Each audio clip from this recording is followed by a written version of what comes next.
Queria aproveitar e também saudar a todos que nos assistem agora pelas redes sociais, pela internet. Você também é muito bem-vindo.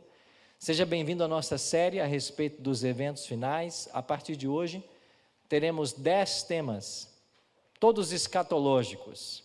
E quando falamos escatologia, nós estamos nos referindo aos últimos eventos que terão lugar na história desse mundo. E sem dúvida, isso é importante para todos nós. Aqueles que acreditam na Bíblia como palavra de Deus, possuem uma cosmovisão diferente.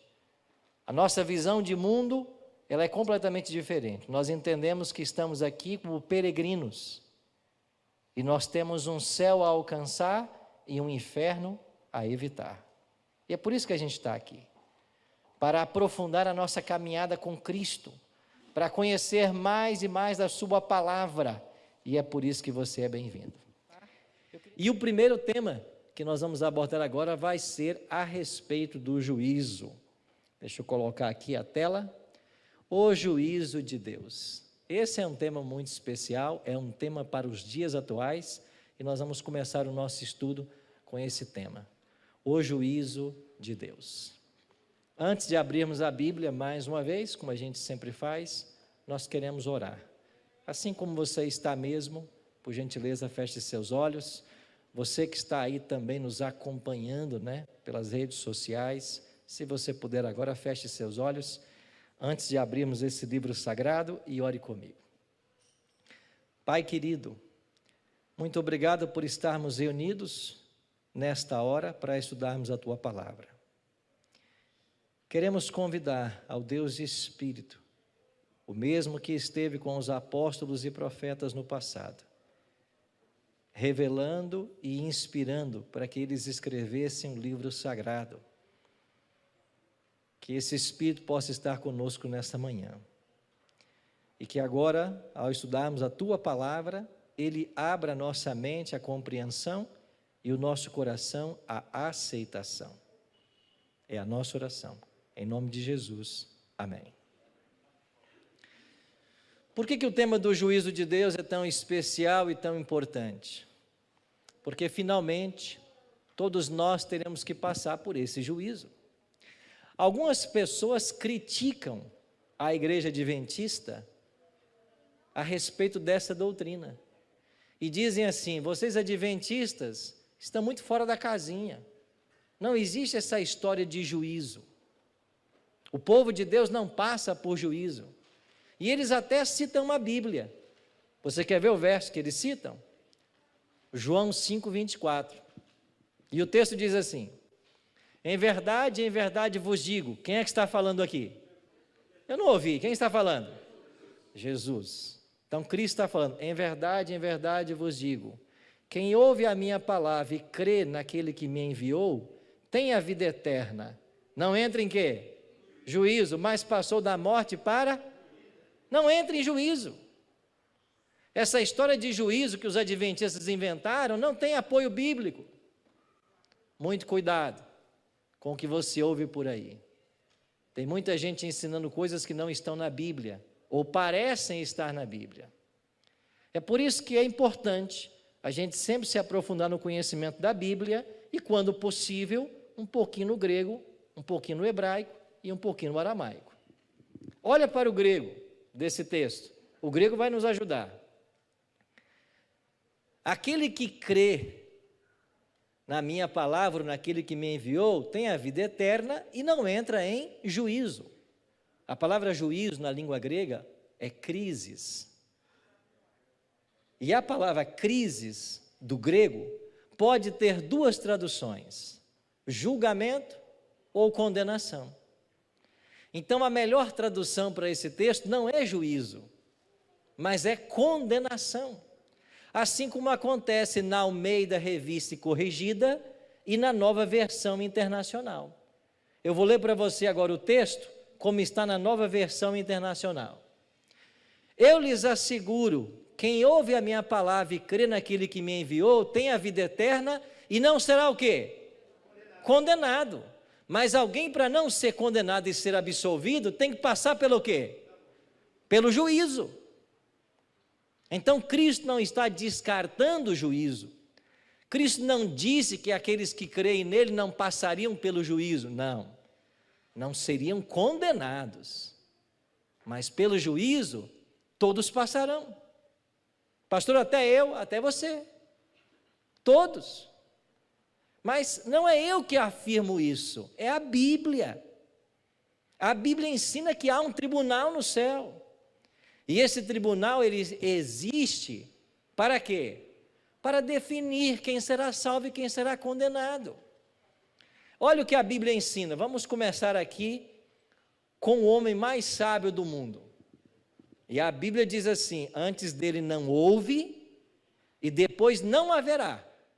O homem mais sábio do mundo disse assim: de tudo que se tem ouvido, a suma é: teme a Deus e guarda os seus mandamentos, porque isto é o dever de todo homem. Homem no sentido genérico. Porque Deus há de trazer a quê?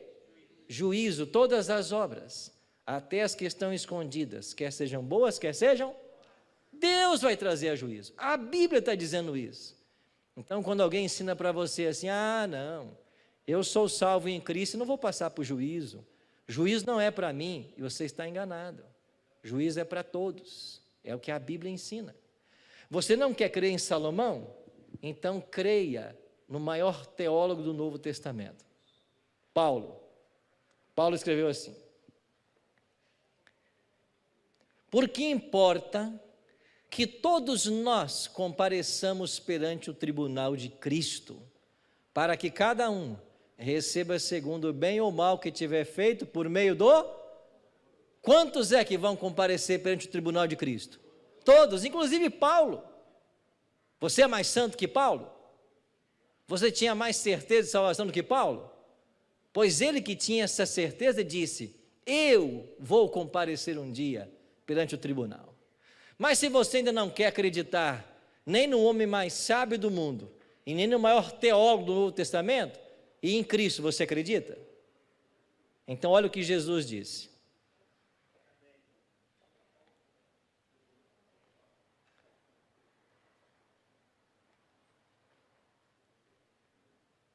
Mateus 12, 36 e 37. Digo-vos que de toda palavra frívola que proferirem os homens, dela darão conta no dia do juízo, porque pelas tuas palavras serás justificado e pelas tuas palavras serás condenado. E aí? Jesus falou que vai ter um juízo ou não? Então quem disse por aí que não, que nós não teremos um juízo, que isso é invenção dos adventistas, é porque não lê Bíblia. Basta ler Bíblia. Então todos nós um dia seremos julgados. Esta é uma realidade que a Bíblia apresenta para mim e para você. Agora, por que é que as pessoas não gostam desse tema? E por que muitos adventistas, inclusive, não gostam desse tema? Medo. Porque nós temos medo do juízo. E eu vou dizer para você por que nós temos medo. E temos com razão. Quando eu me batizei na igreja adventista com 13 anos, eu tinha um ancião que pregava aqui do púlpito o seguinte: aquele que se converte não peca mais. Quem peca é porque não se converteu ainda. Quem se converte não peca mais. Imagina um garotinho de 13 anos ouvindo isso, né? Mas você está entendendo? Quem se converte não peca mais. Um ancião pregar isso. Eu aprendi isso. Aí depois veio outro e disse assim: sabe como é o juízo? É uma lista que vai subindo no juízo lá no céu. E quando o seu nome passar, você vai ser julgado. E uma vez julgado, o seu caso está decidido. E pode ser que você esteja dentro da igreja já condenado, tentando o céu. Olha que doutrina terrível. E a gente tremia quando falava em juízo. Aí depois cantávamos aquele hino, né, que vai chegar o juízo final. E a gente se estremecia nos bancos. É porque a gente tem que lidar com o crescimento das pessoas. E todo mundo tem que crescer no aprendizado para ensinar de forma correta. Então nós temos que entender que não é assim que o juízo procede na Bíblia. Vamos responder algumas perguntas com base na Bíblia agora. A primeira delas, vai haver um juízo? Quem é o juiz? Deixe que a Bíblia responda. Daniel 7:9. Continuei olhando, até que foram postos uns tronos, e o ancião de dias se assentou. Sua veste era branca como a neve, os cabelos da cabeça como a pura lã. O seu trono eram chamas de fogo, e as suas rodas eram fogo ardente. Um rio de fogo manava e saía diante dele. Milhares de milhares o serviam, e miríades de miríades estavam diante dele.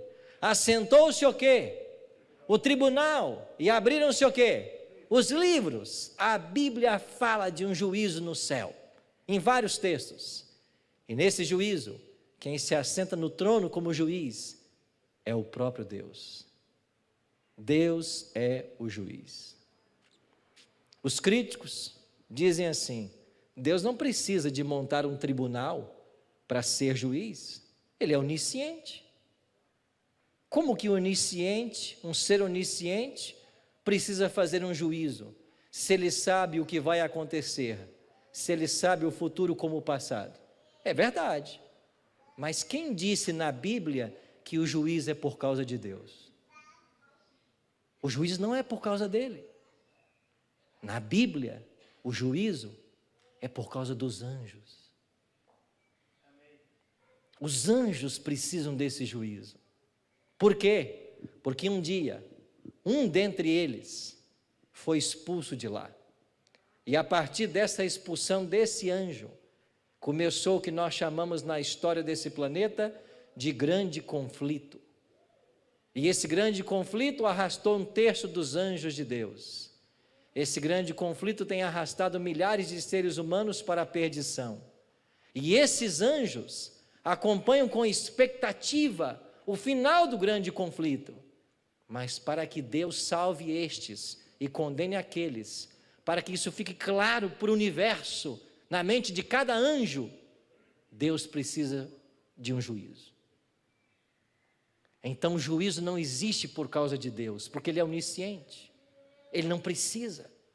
O juízo existe porque o seu caráter foi colocado em xeque diante dos anjos. E para que os anjos tenham certeza de que eles temem e adoram um Deus verdadeiro, um Deus justo, um Deus que age com equidade, um juízo foi estabelecido. Então o próprio juiz é o ancião de dias. E quem é o ancião de dias em Daniel 7? É o próprio Deus. Deus se assenta no trono. Aí está o júri. E quem são as testemunhas? Milhares, milhões de anjos que estão ao redor do trono. Uma outra pergunta nós temos que responder: não pode haver juízo sem um réu. E quem é o réu? Olha o que diz a Bíblia, Romanos 3:23. Pois todos o quê? Pecaram e carecem, destituídos estão da glória de Deus. No capítulo 5, Paulo continua: portanto, assim como por um só homem, quem é esse homem? Adão. Assim como por um só homem entrou o pecado no mundo, e pelo pecado a morte também passou a todos os homens, porque todos pecaram. Quem é réu? O pecador, o ser humano. E quem é que acusa o pecador? Ah, tem um acusador. Apocalipse 12:10. Então ouvi grande voz do céu proclamando: agora veio a salvação, o poder, o reino do nosso Deus e a autoridade do seu Cristo, pois foi expulso o acusador dos nossos irmãos, o mesmo que os acusa de dia e de noite diante do trono de Deus. Quem é que está com o dedão apontado para você? Satanás. Ele é o acusador. Ele acusa você. Ele não só acusa você, ele acusa o ser humano para culpar Deus. Eu li essa semana uma história muito interessante, uma ilustração. Uma conversa fictícia. Um autor inventou uma conversa. E a conversa era assim: um anjo estava aqui na terra e ia para o céu. Lúcifer pegou na sua roupa e disse: ei, vem aqui, quero falar com você. O anjo meio desconcertado: você quer falar comigo? Ele voltou e Lúcifer disse assim, essa conversa aconteceu há 3.000 anos, ficticiamente falando. Escuta, o que Deus vai fazer agora com o rei Davi? Você viu o que ele fez? Mandou matar Urias. E agora está vivendo com a viúva. Ele é o queridinho de Deus, é? Mas pode ser queridinho de Deus assim? Mandou matar Urias, vive com a viúva. Está tudo bem? Pergunta lá para Deus se isso é justo. E o anjo sai, meio que desconcertado. Chega no trono e diz assim: olha, o diabo falou comigo ali embaixo. Ele falou uma coisa que eu não tive resposta. O que você vai fazer com Davi? Porque é justo ele ser o seu queridinho? Depois do que ele fez, ele está lá, vivendo com a mulher, a viúva. Viúva porque ele matou. Nessa ilustração, Deus vira para o anjo, põe a mão no seu ombro e diz assim: você ainda vai saber o final da história. Por enquanto, confie em mim. Está bem? E o anjo sai confortado. Sabe o que é juízo? É isso. É Deus dizer para o universo: espera um pouco, confia em mim, porque quando o juízo acontecer, você vai entender o porquê das coisas, e você vai entender por que ele é meu queridinho. Você entende por que tem que haver um juízo? Você entende por que Deus pode ser questionado por anjos em ter um pecador queridinho e condenar o outro à destruição eterna? Tem que haver. E quem é que acusa Deus? Satanás. Quem é que nos acusa? Satanás. É por isso que tem que haver um juízo. E nesse juízo, nós vamos ver agora como é que funciona. Ele tem uma norma. Essa norma tem que ser seguida. E qual é a norma desse juízo? Tiago 2,12.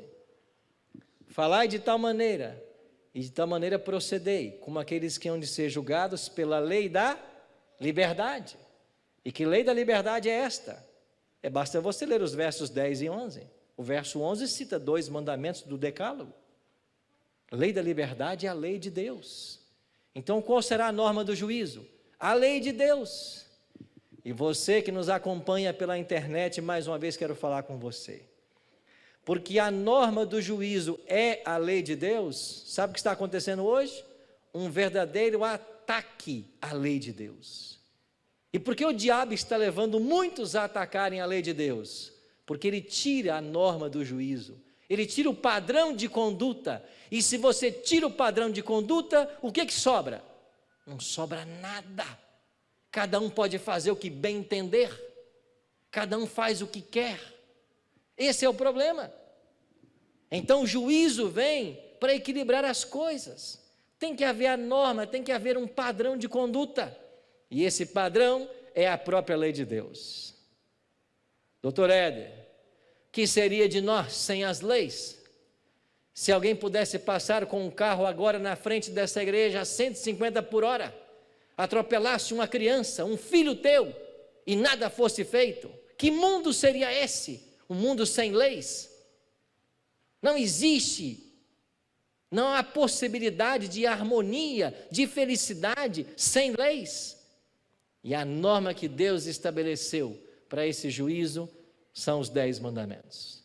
Mas como, pastor, que Deus vai julgar cada ser humano, dos bilhões que já passaram, dos bilhões que existem, como que ele vai julgar cada caso? Ele não precisa, porque ele é onisciente, mas os anjos não são. Os anjos não podem compreender tudo o que acontece no universo, com todos os seres humanos, então existem livros de registro. Pastor, quantos livros tem no céu? A pilha deve estar grande, né? Tire isso da sua cabeça, essa imagem. Isso é uma ilustração. A expressão livros, rolos, usado na Bíblia, ela não está falando de um rolo físico. O que existe no céu é uma forma de computar dados que nós nunca imaginamos, muito avançada. E nesta forma de computar os dados, o que é que está sendo guardado? Deixa que a Bíblia responda. Daniel 7:10. Um rio de fogo manava e saía diante dele. Milhares de milhares o serviam, e miríades estavam diante dele. Assentou-se o tribunal, e o que foi feito? Abriram-se os livros. Que livros são esses? São os livros de registro. O salmista escreveu assim: contastes os meus passos quando sofri perseguições. Recolheste as minhas lágrimas no teu odre. Não estão elas escritas no teu livro? O que é que Deus está escrevendo? Cada sentimento humano, cada lágrima derramada, tudo o que acontece conosco, estão nos livros de registro. Cada ato, cada palavra, cada pensamento, tudo está registrado. Cada ato, cada palavra, cada pensamento, para que Deus possa ser justo, para que ninguém sofra injustiça. Por isso há os registros. Mas Deus criou um grande problema, porque quando Deus passou a registrar cada ato, cada palavra e cada pensamento, os livros automaticamente detectaram de que Deus está lidando com filhos e filhas tremendos pecadores. Agora Deus tem um problema. Deus criou um problema. E qual foi o problema que Deus criou? Como é que Ele pode salvar pecadores? Ele só pode deixar entrar no céu as pessoas absolutamente perfeitas. Se houver uma só falha em nossa vida, nós estamos fora. Esta declaração que eu acabei de ler é 100% bíblica. E a teologia adventista ensina isso.